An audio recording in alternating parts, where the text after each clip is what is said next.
Assalamualaikum warahmatullahi wabarakatuh. Perkenalkan, nama saya Afreza Muhammad Makfuri dengan NIM 24010111097. Saya dari Universitas Islam Negeri Maulana Malik Ibrahim Malang. Saya berasal dari Fakultas Ilmu Tarbiyah dan Keguruan dengan jurusan Pendidikan Agama Islam. Mata kuliah saya kewarganegaraan dengan dosen pengampu Bapak Muhammad Tulus MPDI. Sekarang kita akan membahas negara dan konstitusi. Konstitusi sendiri berarti pembentukan, berasal dari kata konstituer dalam bahasa Perancis, yang memiliki arti membentuk. Yang dibentuk adalah negara. Dalam beberapa literatur disebutkan konstitusi adalah suatu norma atau aturan hukum yang dijadikan dasar pegangan dan acuan dalam penyelenggaraan kehidupan bernegara. Dengan demikian, konstitusi adalah hukum dasar yang tertulis dalam suatu naskah yang bersifat politis, sosiologis, bahkan bersifat yuridis, dan menjadi pegangan dalam penyelenggaraan suatu negara. Konstitusi ini memiliki kedudukan yang sangat penting dalam kehidupan berbangsa dan bernegara. Konstitusi ini juga memberikan pegangan dan memberikan batasan agar penyelenggara negara tidak menyalahgunakan kekuasaan, sekaligus dipakai sebagai pegangan dalam mengatur bagaimana kekuasaan negara itu harus dijalankan. Sekarang kita masuk ke dalam Undang-Undang Dasar 1945 sebagai konstitusi negara. Undang-Undang Dasar 1945 merupakan konstitusi Indonesia yang lahir sebagai hasil perjuangan bangsa Indonesia dan merupakan karya agung dari para pendiri bangsa. Konstitusi ini meliputi konstitusi yang tertulis dan konstitusi tidak tertulis. Konstitusi tertulis disebut Undang-Undang Dasar dan konstitusi tidak tertulis disebut dengan Konvensi Ketatanegaraan. Seiring dengan perkembangan zaman, Undang-Undang Dasar 1945 juga mengalami beberapa tahap perubahan. Namun, prinsip demokrasi deliberatif tetap tertanam dalam setiap sejarah perubahan. Hal ini menunjukkan pentingnya konstitusi dalam mengatur kehidupan bernegara dan kebutuhan untuk memahami serta melaksanakan segala kegiatan kenegaraan.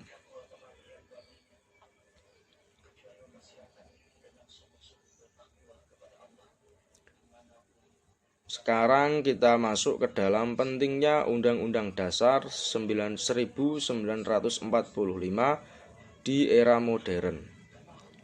Undang-Undang Dasar 1945 memiliki beberapa aspek atau beberapa poin.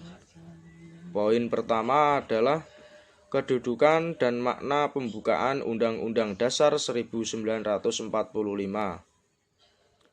Pembukaan Undang-Undang Dasar 1945 memiliki kedudukan yang sangat penting dalam struktur konstitusi di Indonesia, meskipun secara formal bukan bagian dari tubuh hukum yang mengatur ketentuan-ketentuan tentang organisasi negara dan hak-hak warga negara.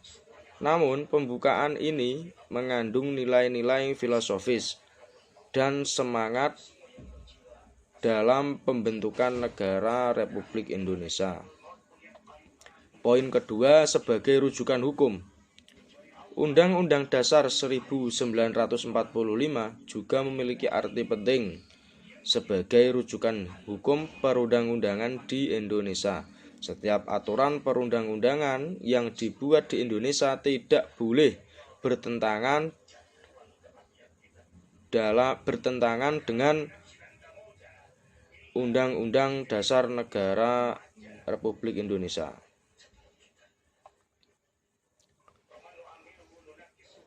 Poin kedua adalah landasan hukum yang mengatur kehidupan warga negara.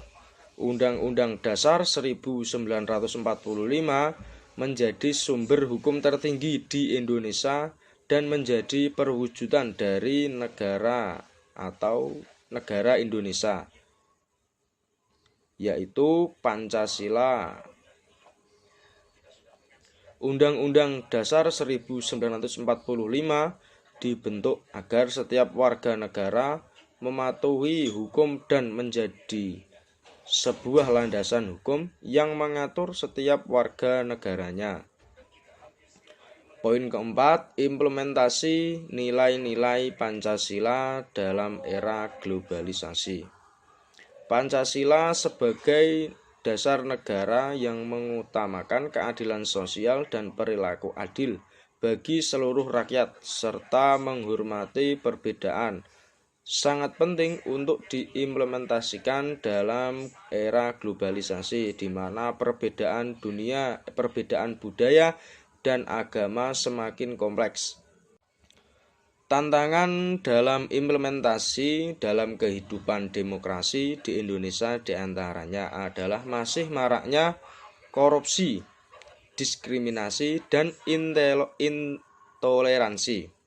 Solusi untuk mengatasi tantangan tersebut adalah dengan meningkatkan pendidikan tentang Pancasila dan hak asasi manusia, serta memberikan sanksi tegas bagi pelaku tindakan yang merugikan negara dan rakyat. Poin ketiga atau pembahasan ketiga adalah perilaku konstitusional.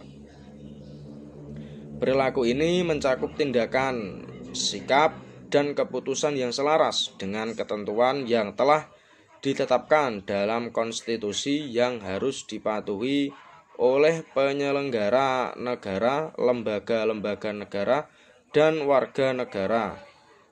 Ada beberapa aspek dalam perilaku konstitusi.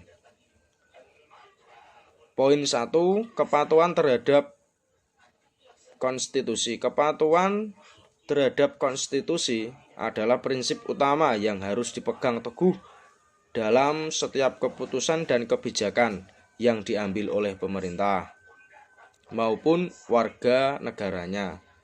Poin kedua, pemisahan kekuasaan. Pemisahan kekuasaan antara lembaga negara adalah salah satu pilar penting dalam konstitusi di Indonesia. Prinsip ini diwujudkan dengan membagi kekuasaan antara 3 lembaga negara, yaitu legislatif yang diisi DPR, eksekutif yang diisi presiden, dan yudikatif yang diisi oleh Mahkamah Agung.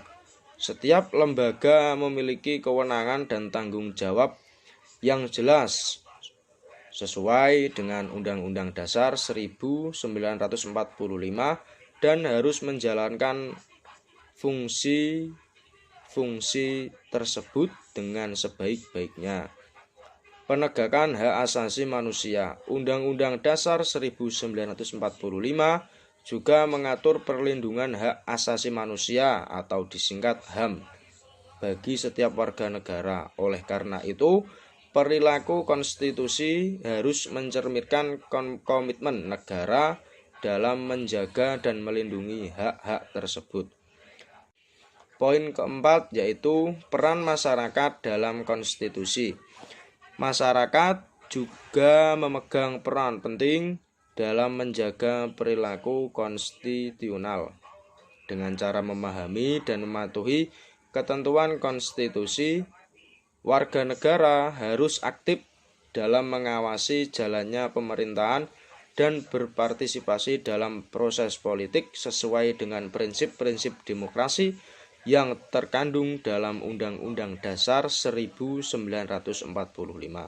Poin kelima yaitu fleksibilitas konstitusi dalam menghadapi perubahan zaman.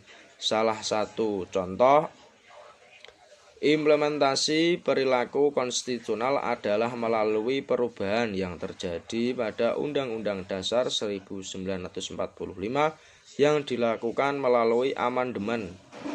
Meskipun konstitusi memegang peran fundamental, ia tetap dapat disesuaikan dengan perkembangan zaman untuk memenuhi kebutuhan bernegara. Alhamdulillah, kita telah sampai kepada kesimpulan. Kesimpulan pada pembahasan hari ini adalah konstitusi, khususnya yang tercantum dalam Undang-Undang Dasar 1945, memiliki peranan penting yang sangat vital dalam kehidupan berbangsa dan bernegara di Indonesia. Sebagai norma dasar yang mengatur hubungan antara pemerintah dan warga negara, konstitusi memberikan pedoman yang jelas mengenai pembagian kekuasaan, perlindungan hak asasi manusia, serta pengaturan kehidupan sosial politik dalam negara.